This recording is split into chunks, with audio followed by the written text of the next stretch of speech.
episode of CyberBytes, the podcast. Today, I'm pleased to be joined by Nic LaBuz, VP of Sales at Endor Labs. How are you doing, Nic? Great, thanks for having me. You're welcome. How are you finding RSA so far this week? Lively, a lot of energy, a lot of great conversations, a lot of great people. So busy schedule like I'm sure you all have. Absolutely, and you've got a booth at Startup Expo, right? We have a booth at the Early Stage Expo. Yep. You'll find us with Microsoft and GitHub at the Trace Lounge in the W Hotel. Cool. Yeah. And everywhere else in the city. Nice. Well, look, I'd like to jump straight in. Be good to understand your background because you've made the transition from typical big to small, right, at Palo. Yep. So it'd be good to share with the audience to start with. Talk us about that journey, first of all, and then it'd be good to dive into a couple of specific questions around learnings, etc. Yeah, so been at Endor Labs for 18 months now, Yep. came to Endor Labs from Palo Alto Networks, entered Palo Alto Networks from Redlock.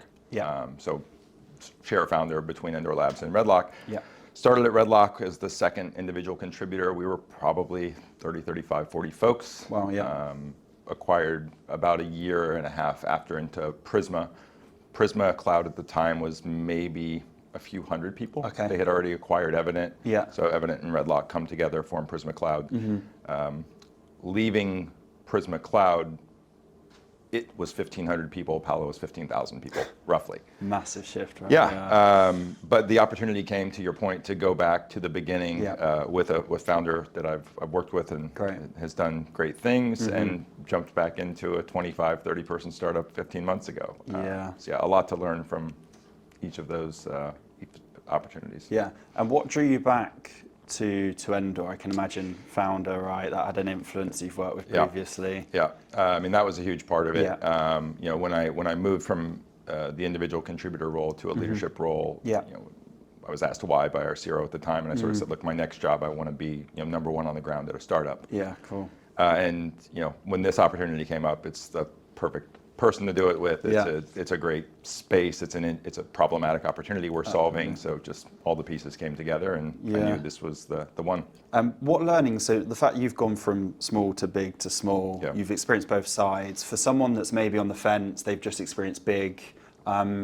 What's one piece of advice that you'd give, or one learning that you've seen from taking that jump from big to small? Yeah, there's gives and takes for each. I think at big you have, in a lot of scenarios, an abundance of resources, which can be paralyzing. You're sort of, what you do is defined. Here's how you do it. Here's how we support it. Here's what we do.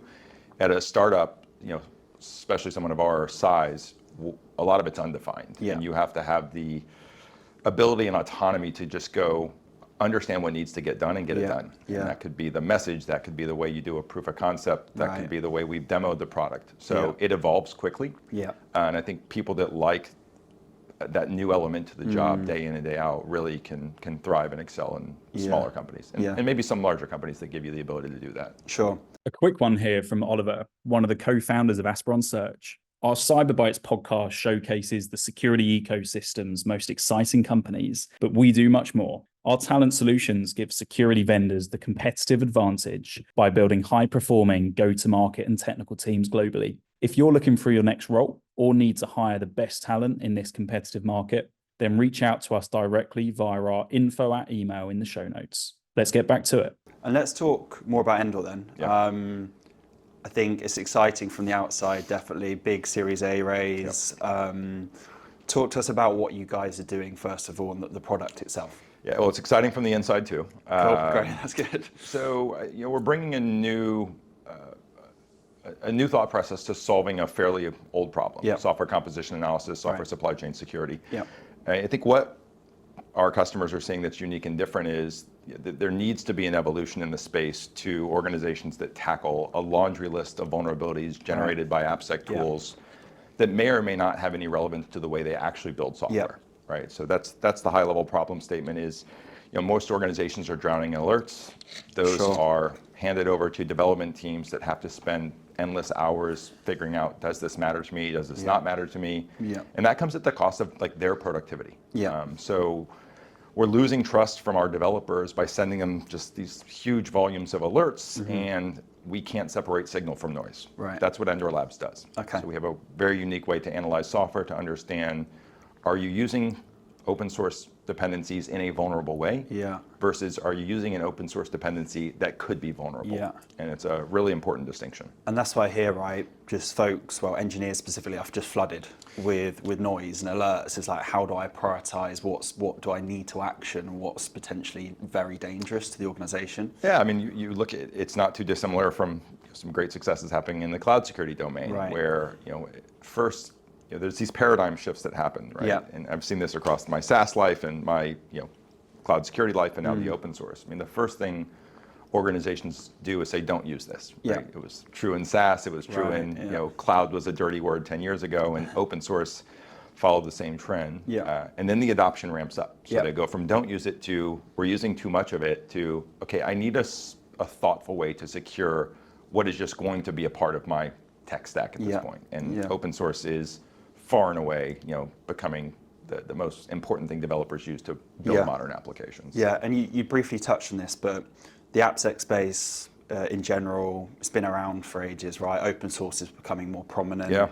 How are Endor Labs doing things slightly differently? So you highlighted that you've got the aspect of scanning, right? You identify vulnerabilities, and then what's the process from there? So you're filtering it down to the most malicious there's two things. So one is this concept of breachability, which is, are you using a open source dependency that is vulnerable, or are you using the part of the open source dependency that is vulnerable? And these are fundamentally distinct. That's one. The other is just an evolution of how we think about risk in open source. So the first tools that govern risk in open source were really thinking about license compliance, right? Am I using something I'm allowed to use for commercial purposes? And then they realized, okay, wait a minute, these open source dependencies have vulnerabilities. I already know in an application what I'm using. Does it meet my commercial obligations to the open source maintainer? Now I'm going to scan for vulnerabilities. The risks have moved, right? So this just a few weeks back now, this XEUtils issue that popped up. That is not a vulnerability. That is a malicious actor infiltrating open source infrastructure because that is a door or a window into enterprises software. So we have to go beyond this idea of reactive risk, right? A vulnerability is a well-intended developer making a mistake. We now have malicious actors proactively infiltrating open source libraries. So we have to think about all these aspects. Who are the maintainers of a project? How well built is it? How well supported is it? Is it owned by Meta or a person in a garage in Omaha? And most legacy tools just think about, do I have license compliance checked, and does the package have a vulnerability or not? So just a wider aperture of what we need to think about. Yeah, so much more detailed, and there's so much more context, as you say, around it. Like someone's there's a problem, and there's one way of verifying that, but then you're going in another level of detail around. There's so much more information you need to be able to assess, right? And that's what the developer ultimately does in today's world. Is we send them a vulnerability, and they say, okay, I'm actually not using the library in a way that's problematic. But that takes 8 hours, right? And we're seeing, in our customer base, 90, 95, 97% reductions in these alerts, and you multiply 8 hours by thousands or tens of thousands. That's a lot of time, right? Yeah, and we're able to, again, infuse a lot of productivity back into these engineering organizations.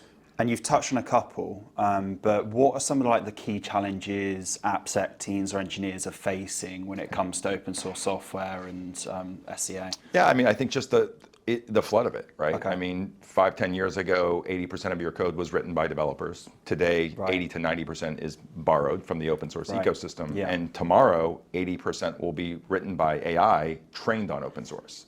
So software is written in much higher volumes. Software is written much faster.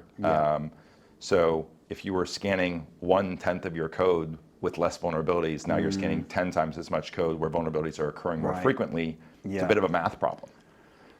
So yeah, I mean, I sympathize with the AppSec teams that are lean and trying to do the best they can to secure these growing open source deployments, but the problem's not going away.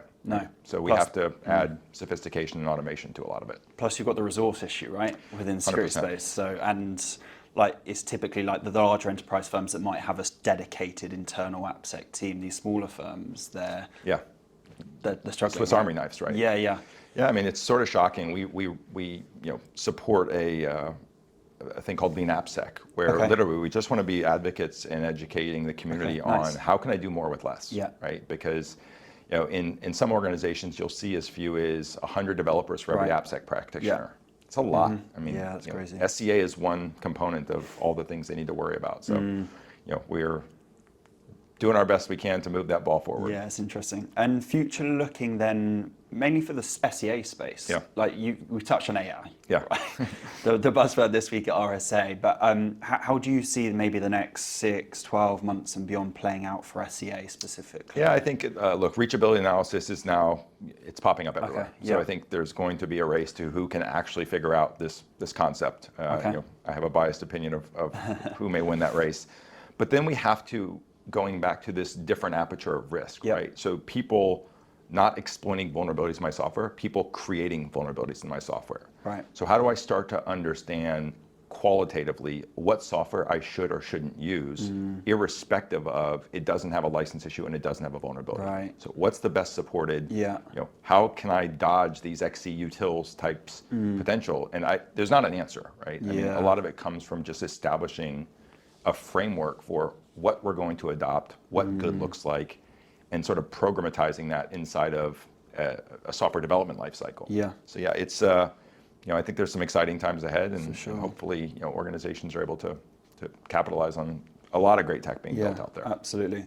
And in terms of Endor Labs then, again, future looking for you guys, some stuff maybe under the radar, but what does, you could say from a sales point of view or a business point of view, what does the next 6, 12 months look like for you guys? Yeah, I mean, I think, look, we're 15 months in the market. Yeah.